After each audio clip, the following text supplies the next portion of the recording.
Excuse me.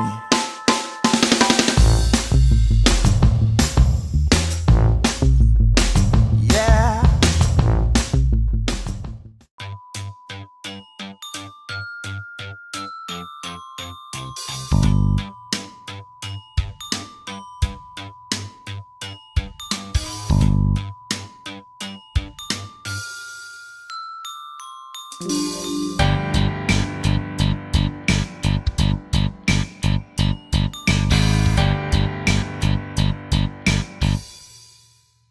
Hi, everybody. Welcome to the Party Broadway podcast. Today we have Alyssa, and how do you say your last name? Alisa Ali- Hauser.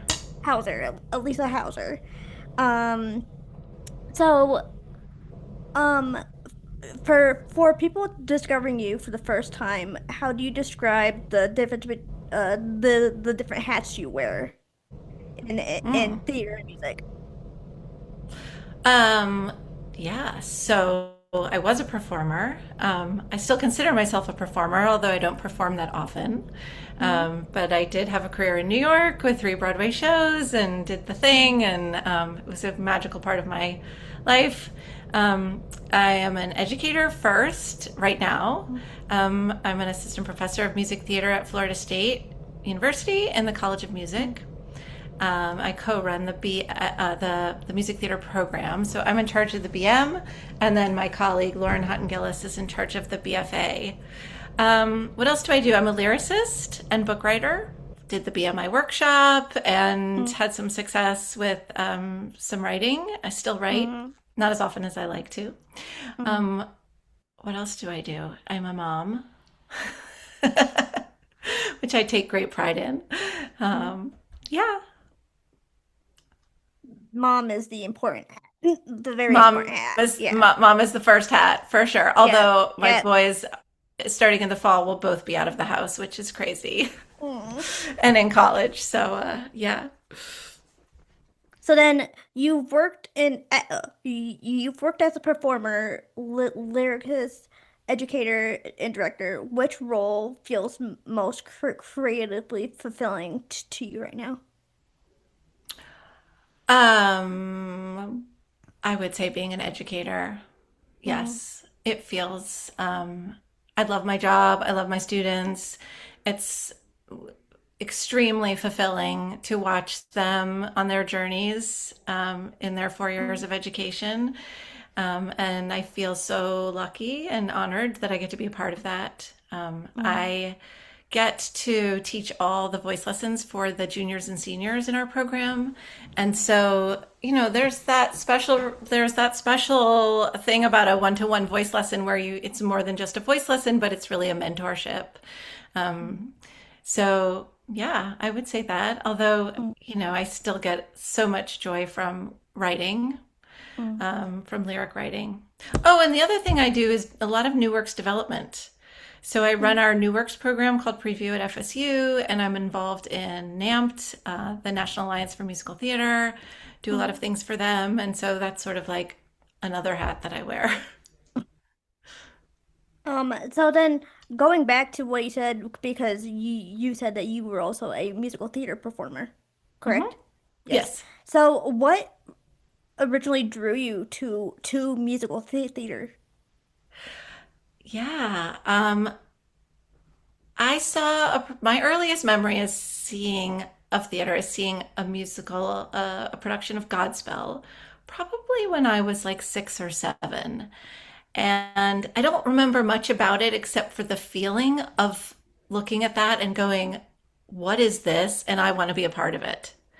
And Mm, ever since then, I just found it, right? I found mm, my mom put me in whatever theater drama camps were around. I started taking dance classes, voice lessons when mm, I was old enough, acting camps, and then the natural progression was like, okay, I want to go to college for this, mm, and moved to New York, and that was that. mm. Was there a moment in like early in your career where you realized like theater was going to be like a lifelong path then? Oh, that's such a good question. I don't think I ever thought that it wasn't going to be Mm-hmm. part of my life. I Yeah. just was so focused and I loved it. I mean, the only times in my life that I've thought about doing something different was actually when probably about 15 years ago, um, when my kids were little and I was having a moment and I was like, maybe I'll go back to school and like be a zoologist or I don't know. Like it's just, but that's really the only time that I really considered doing anything else. I didn't always know what I was going to do in the theater, but I knew I wanted to be part of it. Um, then I wanted to switch ties to your Broadway and performing careers. Um, you were part of the original Broadway cast of Beauty and the Beast and Thoroughly Modern Millie. Correct. What do you remember most about those experiences? Well, I mean, Beauty and the Beast, I was so green. I was so new to the business. I had just graduated from college 5 months earlier and somehow landed this Broadway show as a swing. And, when they called me, I didn't really even know what a swing was. Yeah. But it was just magical, incredible. But luckily I got to really watch really for the whole rehearsal period. So I wasn't hired for the out of town tryout in Houston. Yeah. I was hired when they came back to New York and were about to go back into rehearsal, and they needed one more female swing. Mhm. So I went to that audition, and the casting director remembered me from when I had been in previously, and Mhm. that fantastic day of getting the call. Yeah. And so there I was and I was in this room with these Broadway, legends with Terrence Mann and Tom Bosley and Susan Egan, who was new to the business then, but obviously, she's, I mean, that original cast was unbelievable. Gary Beach. And, you know, um, I remember Stacy, who played Babette, coming up to me at an early rehearsal, like I was sitting in the corner taking notes, and she came over to me and she was like, are you good? Like, do you have friends in the city? Do you have like she knew I was, brand new to everything, and she was so sweet. And Mhm. I learned so much from being in that process. And Mhm. then I stayed with that show for 2.5 years and originally. Mhm. It's where I met my future husband backstage, and some of my best friends in my entire life I met on that show. And then I also, you know, I learned how to swing. I learned how to Mhm. really perform on a stage like that. Yeah. I learned how to watch a show. I mean, I probably watched the show every night for 6 months. Yeah. The show would start, I would walk up the stairs, I would find a seat if it was open or just stand in the back. I would, tracking different people. Mhm. Yeah, it was incredible. Like it's so cool that you said that you were in the company like Susan Egan was in. Like you like because I've met Susan Egan. I've met her for when she was in the Princess Party Uh huh. concert that came to my town, and I met her in person and I cried because I'm like I love her so much. I've looked up to her since I was a child. Like there's a reason why I called this part of your Broadway world because it's part Disney and part Broadway. Right. And mainly Hercules was one of like my favorite Disney movies growing up. So I without growing up with her movie and many other Disney movies, I wouldn't have this. Right. Yeah, Yeah. no, she's incredible. And I actually got to work with her in Millie too because she came in at the end and played Millie. So Oh, that I didn't know was, that. yeah, oh, she was fantastic. Yeah, she came in. I guess she must have replaced Sutton. I don't know if was there anybody in between. Oh my God, it's so long ago now. I feel like she replaced Sutton. Is We'll it? have to look it up. Yeah, because I don't know. Yeah. Because I just remember Sutton being Millie. Yeah. That's all I remember. Yeah. I No, never knew she's that. I never knew that Susan was. yeah, she was in there. She was great. Um I mean, Millie was a super special experience too. It was my third Broadway show, so I wasn't I knew a little bit more. I was more confident, Yeah. and that was special because got to create a tiny role, but still a role. I got to create the role of Hmm. Alice, and even just all our other characters that, my Stenog character and my Muzzy's Party character, and getting to make the backstories for those. And it was a Yeah. different kind of experience than being a swing and having to step into a role that somebody else Yeah. had created. So that was really special. And getting to sing on the cast album and, all those, perform on the Tony Awards and things like that. Mhm. Um, I guess my next question would be too, since you mentioned that, what does it feel like to like originate a role, but then like versus like being in a role that was already created to you? Yeah, I mean, I like them both. I love the opportunity to kind of create a character from scratch and figure out the backstory and the relationships. And but I love to step into something that's already there and find my own way with it, right? I mean, even though somebody else has done it, it's still my version. So, but originating it felt special. Then I also wanted to switch it up a bit and saying because you were also in Greece, you played Frenchie, Hmm. correct? Yep. So playing Frenchie in Greece sounds like a blast to me. It sounds because she's such a fun character in the movie, but also like in the musical itself, she's such a fun character.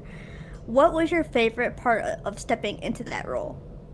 I've played that role a lot. I think I think I did four different productions of it when I was Hmm. performing. I had done it in college.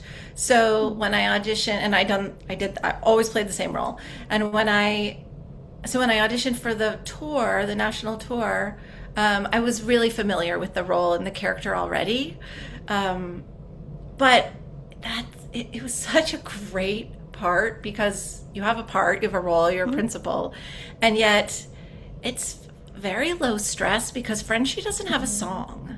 She doesn't No. have a solo. She has like a line, and then Beauty School Dropout is about her, but I didn't have to No. sing. So it was, Frenchie just sits there. Frenchie just sits there and she just watches it. acts. Exactly. It's really just a great acting part.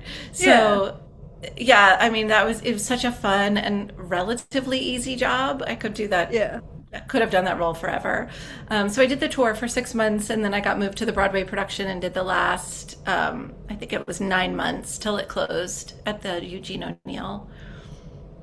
Yeah, and it was super fun because there were so many different celebrities that came in and out of it. It was Mhm. like every 6 weeks we got a new star in some role. It wasn't always in the same role. There were a lot of different, Mhm. Rizzos and Yeah. Patties and Vince Fontaines, and yeah, it Mhm. was it was great. Um, and into like you've like going back to what we talked about before, like you've performed in so many regional theaters, like regional productions across the country. How does regional theater differ from Broadway in terms of creative process then? Hmm. Um, I don't feel like it's that different. No. I mean, the process is the process. There's, the rehearsal process. Every director is different, whether it's Mm-hmm. Broadway or regional. It's just, everything's a little bit unique. Um, the the time frame is sometimes different. The scale Yeah. is different, right? The scale of the show. If you're not in a Yeah. Broadway house, I mean, like Goodspeed is tiny. That stage is tiny. Mm-hmm. Um, so that's a different experience than being on the Palace Theater, where with a much bigger Yeah. stage. The sets are Yeah. smaller, less Mm. complicated. We didn't have, you don't have 10 costumes. You might Yeah. have two, things like Yeah. that. But the work itself can be just as rewarding. I always say one of my favorite theatrical experiences was a production of Lady in the Dark at the Prince Music Theater in Philadelphia, which I'm not even sure if is that theater still around. I don't know. I'd have to look it I up. don't know, actually. The I don't Prince, know. yeah. Um, but it was such a creative experience. Ted Sperling directed it. Robert LaFosse choreographed it. Andrea Marcovici was our star. It was Allison Fraser was in it. I was a little like, what's the word? Awestruck? Yeah. Starstruck, yeah. Yeah, Starstruck, Starstruck, thank you. Starstruck yeah. meeting her because I was like, oh my God, I listened to you in Romance, and, in Yeah. high school. And, Yeah. yeah, no, but it was just such a creative experience. Mm. Yeah. Yeah, I know what it's like to be starstruck. I'm like with Lauren Patton. Like I've seen you in everything. I've watched all the shows that you were in. I've seen like I haven't seen personally like any Broadway shows that she's in, but I've seen Jagged Little Pill, like a bootleg up or slime tutorial of that, and I just love her ever since. Now I'm this starstruck kind of person if I ever did meet her too. Yeah. So I think I know what you mean. Yeah. Yeah. Um, so then looking back at your performing career, is there a role that challenged you the most artistically? Oh my goodness. Um, I don't know. I have to think about that one. A role that challenged me the most artistically.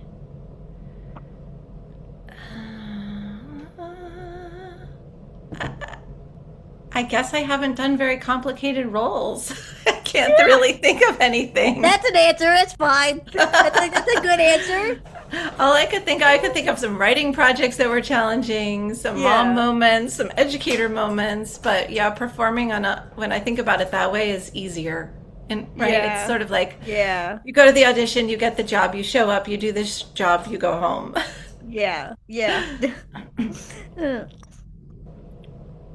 S Speaking of your writing, in 2014, you received a Primetime Emmy nomination for No Trouble from A Christmas Carol, the concert. What was the experience like?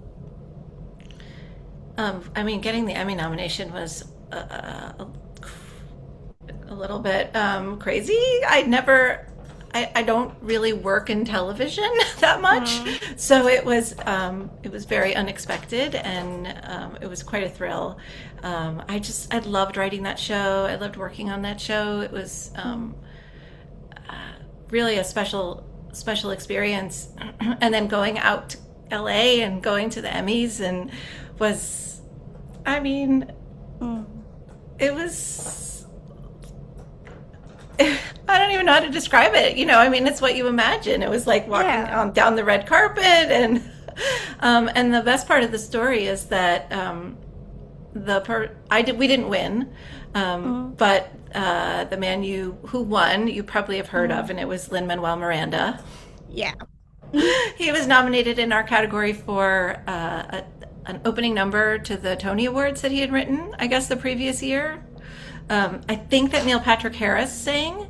But it was fun. I got to meet him at the party afterwards, and Yeah. yeah, I mean, again, I never expected to be here. Here was the best part of the story. So I was living in Vermont at the time, Mm, and I was teaching lots of different places, and mm. when I got the call that we had gotten nominated, I was running a summer camp for little kids, and we're rehearsing this cute little show about fishes, I think, and about fish, and my phone starts blowing up, and I stepped outside to kind of see what was going on, what all these messages were, and then I found out I was nominated for an Emmy, and then I had to go back inside and rehearse, right?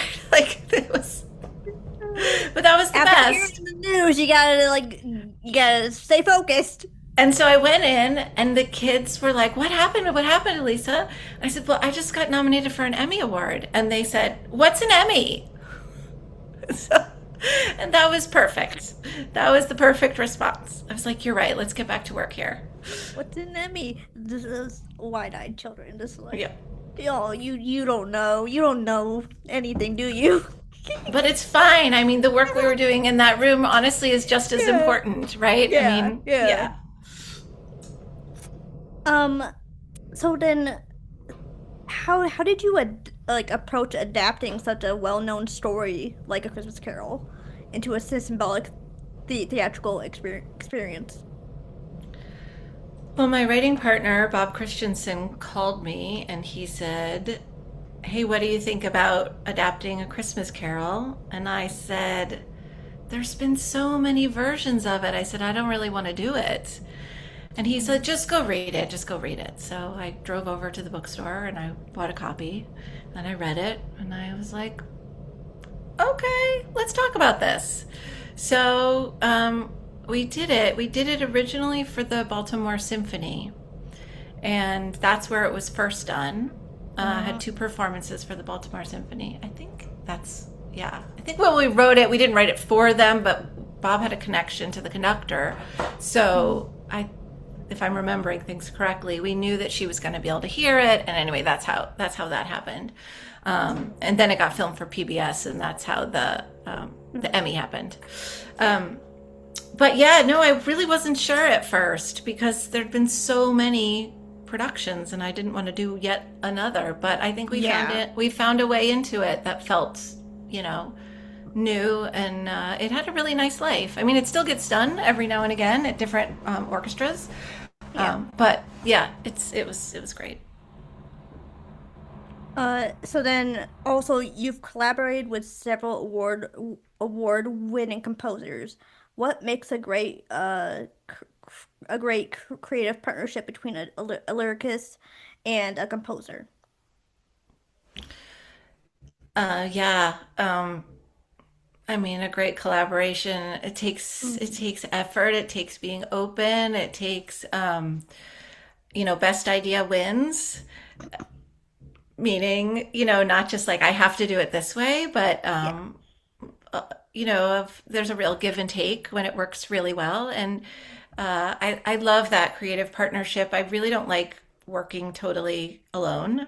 Yeah. I'm much better when I have somebody to bounce things off of or try things out, on, or throw a Yeah. lyric to and say like, Mm. listen, if it stinks, just tell me and I'll rewrite it. And but yeah, it's you have to work at it too. It's sort of like people talk about a good collaboration like that, like a marriage, like it's and the work is your baby. You have to Yeah. it definitely takes some work, but when it clicks, it's so fun.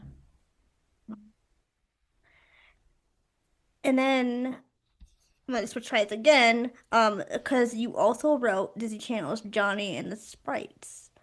How different is writing for television compared to theater? Um I just wrote one song, Mm-hmm.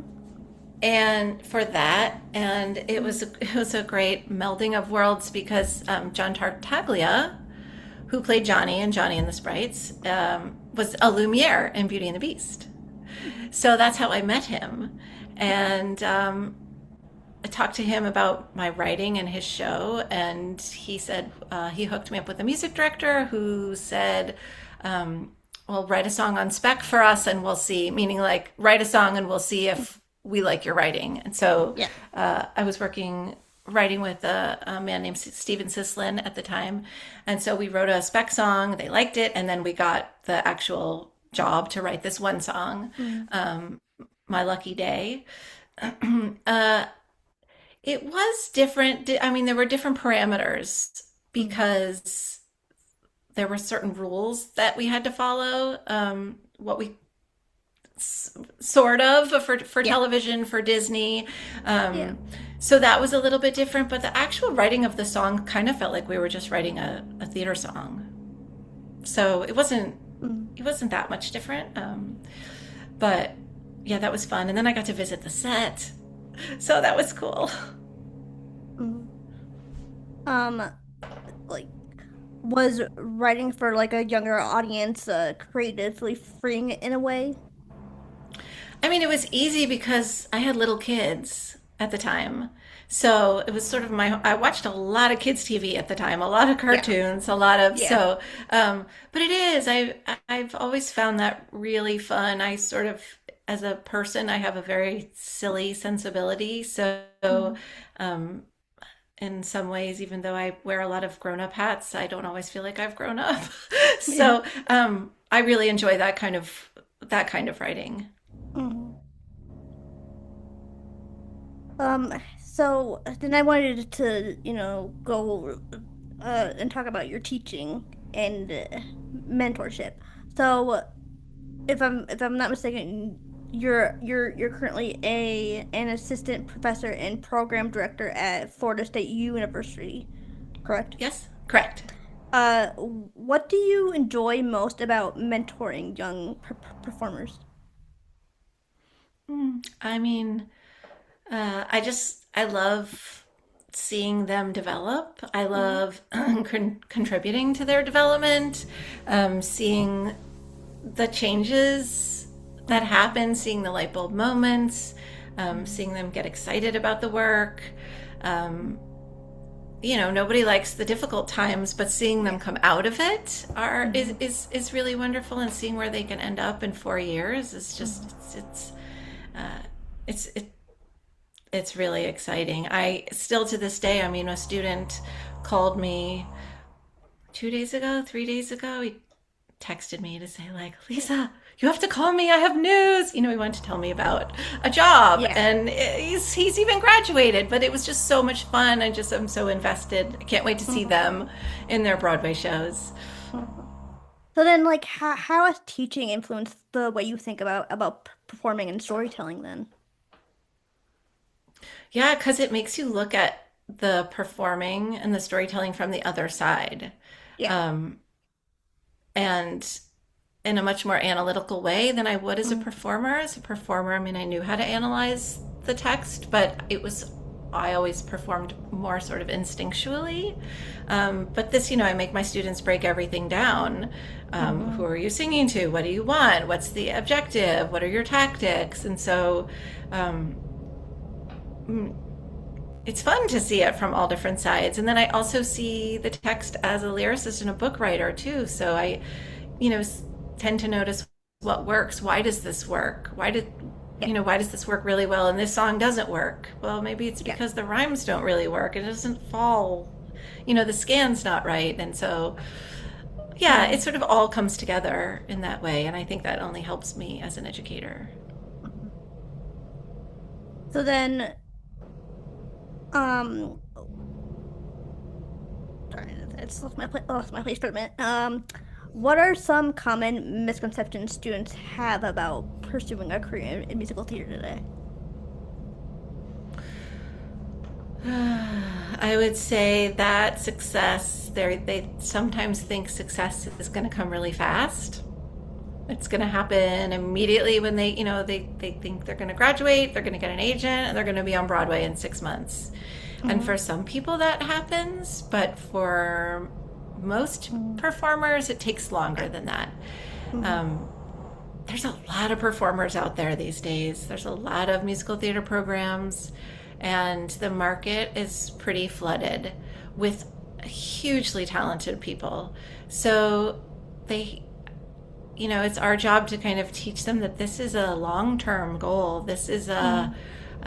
you're in this for the long haul if you want, that Yeah. quick success, which we see and then gets glamorized, right, Yeah. on social media and stuff. But you got to be in it for the career. Hmm. And for some people, they have to grow into the parts they're going to play. They have to Yeah. age a little bit. You just have to meet people. You have to earn Yeah. trust. You have to get credits on your resume.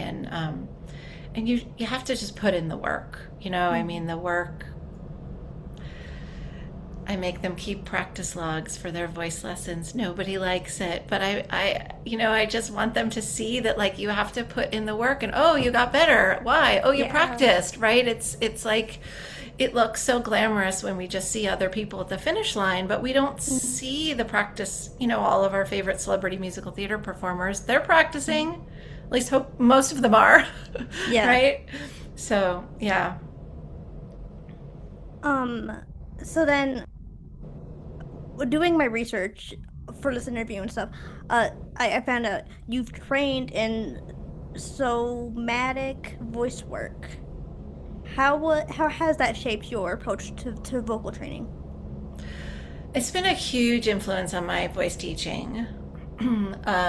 Jeannie Levetre's work, somatic voice work, made I knew I always say I knew the how to teach. Mm-hmm. I have a master's in it, but when I studied somatic voice work, I understood the why everything works. Yeah.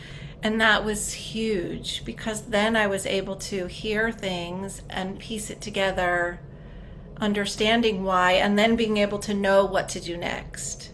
Mm-hmm. Um, the work demystifies a lot of things. It's based in voice science and vocal function, and it's really been a huge part of my work. Yeah. So then, what advice would you give performers trying to build sustainable careers then? You want to work hard. Um, you have to get to the auditions to get the job, right? You have to show up. You want to be nice to everybody. The business is too small. And you want to have a support system, friends and family, and you want to have hobbies. Mm-hmm. Right? You want to have other things that you're interested in because it can get tough sometimes and you need to have other things to do. And it took me a long time to figure it out. I was not good at having hobbies. And then I turned my hobbies into more of my career. Like I started writing for fun. And then I said, oh, well, let me apply to the BMI workshop. And oh, let me try to do this. But at first it was just a hobby. So now I garden. But yeah, that would be my advice. It's but if you love it, then you're going to figure out a way to do it or be a part of it in some way, right? You don't always have to be on a stage to be a part of the theater. Yeah. Yeah, exactly. And like for example, me too. Like this podcast was only supposed to be like a hobby I do once in a while. This is coming up on 3 years now, and it's turned into my job. So. Wow, good for you. Yeah. Congratulations. That's fantastic. You. Yeah. Yeah, on June 23rd will be 3 years. Wow. That's amazing. Thank you. So then what qualities make someone stand out to you as both a performer and a collaborator? I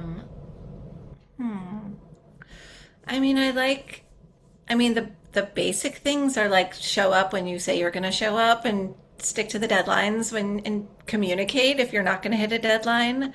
I don't mind people being, even my students, showing up late if they tell me. I just want communication. Yeah. Hard work is important to me. An openness. Yep. A little vulnerability, confidence goes a long way, especially in performers. Confidence goes a long way, even if you have to fake it. Sometimes you have to fake it. Yeah, fun. I like to laugh. I want to have fun too. And then also I wanted to ask too, how do you think musical theater training has evolved since you first entered the industry? How has the training evolved? Well, I mean, the pedagogy has evolved. It's there's much more of a balanced power structure between professors and students now. Which is good, which is for the good. It's not just I am the teacher, I know best. It really feels much more like a collaboration. Yeah. And the industry has evolved. The styles have evolved, right? So there's so much more pop rock and contemporary styles in both dance and singing that are on stage. So, I can't just use the same repertoire that I sang when I was in college, because that's you have to stay on top of what's Yeah. happening. Like it's important. I have to go listen to the Mhm. new shows and hear the shows and think about how they're making these sounds, because my students are going to be asked for that. Mhm. So, but that's a fun thing too. At first, it's a little scary and intimidating. When I was first Mhm. teaching, I thought, well, I don't know how to do that. I know what I Mhm. know, but there's you just have to go and find out. I do a lot of Yeah. professional development. I still take classes on different things that I don't know as much about. I don't pretend to be an expert in everything. I think that's important also. But yeah, but it's also fun to see the new stuff that's happening. Mhm. So then for the last couple of questions, I have some fun personal questions for you. Um, is there a dream role you never got to play but still would love to tackle? Yes, that is an easy answer. I always wanted to play Charity in Sweet Charity. Mm. I feel like the time may have passed for that one, but I have another one. um, I have always wanted to do The Baker's Wife and Into the Woods Ooh, as that's fun. well. I Yeah. feel like I could still do that. Yeah. Not quite. I don't think I have to be Jack's mother yet, No. as far No. as my age goes. Um, but yeah, Charity, I don't know if my dance skills are up to that anymore. But there Mhm. was something about that role and, gosh, Gwen Verdon, you know, doing that Yeah. vulnerable yet funny yet dancing, Mhm. such a triple threat. Yeah. Yeah. Good question. Do you have any favorite behind the scenes like I can't talk today. Do you have a favorite behind the scenes Broadway memory? Hmm. So many. Um, but I mean, probably the Tony Awards, when they announced that Millie won. And Yeah. how they did it that year was they had us, the whole cast, backstage. I don't know that they do Mm-hmm. this anymore. They had us all backstage in the wings. And they told us, the four shows that were nominated. And they said, okay, whoever the winner is, you guys can go out on stage. Mm-hmm. And then they announced us. And then we just all ran out on stage still in costume. And it was tremendous. It was so fun. What a night. If you could revive any musical tomorrow, what would it be and why? Oh gosh. Should have prepared. I don't know. I mean, I'm going to slightly change my answer and say the two shows that I love and I would love to, let's see, She Loves Me is just such a classic. And I know it's been revived a lot. So I don't know that we need another revival of She Loves Me, but it sure is a great show. Um, Sunday in the Park with George. I guess we had a we've had two revivals of that already, haven't we? Have we? Have we? Well, well, wasn't there the one recently with I know that there's one in London right now with Ariana Grande and Jonathan Bailey that's going really? Oh, on. I don't know about Yeah. that. Okay. Oh yeah. Uh yeah, I just love that show so much. Um hmm. These are hard questions. You're making me think. Um what else? What hasn't been revived? Do you have one? My answer is it will always be Jagged Little Pill. Oh, okay, okay. And so how long I has it been? Has it been about 10 years or not quite? no, it's not even been. It's only been like 4 since it Oh, closed. it's that new? It was like No. 2019, Yeah, was it? 2019. 2019. All right, It so in closed. 3 years they can revive it. Yeah, it closed in 21, Oh, 22. 21. I see. Yeah, Yeah. So you yeah. might have to wait on that one. Oh, but I want one. I got a tattoo and everything of a line that Ah! Port Lauren Patton said. All right. And That's a good. I never saw that.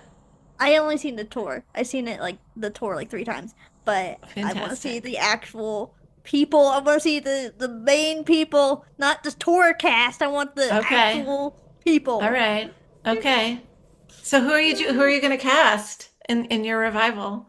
All the all the people that were in You want the on original cast to come I want the back? original cast to come back. Okay. I want Sean Allen Krill to come back. I want Lauren Patton to come back. I want Elizabeth Stanley to come back. It's everyone. Okay. Okay.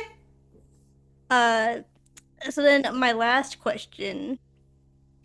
What's a piece of advice from your career that has stayed with you forever? Ask for what you want because the worst thing they can do is say no. Mm-hmm. Yeah, Just that's a ask. good advice. Yeah. That is very good advice. Yeah. And most of the time they don't say no. So just Yeah. ask. Yeah. Yeah. Yep. Okay. Yep. All right. Well, thank you for coming on. I Yeah, it was loved such a having pleasure you. to meet you. Meet you too. Terrific. For everyone that's listening right now, can you say where everyone can find you? Sure. I have a website, www.elisahauser.com, and I am also on Instagram, at Alisa Hauser Voice. That's probably the best way to find me. Um, well, again, uh, uh, thank you so much, for coming on.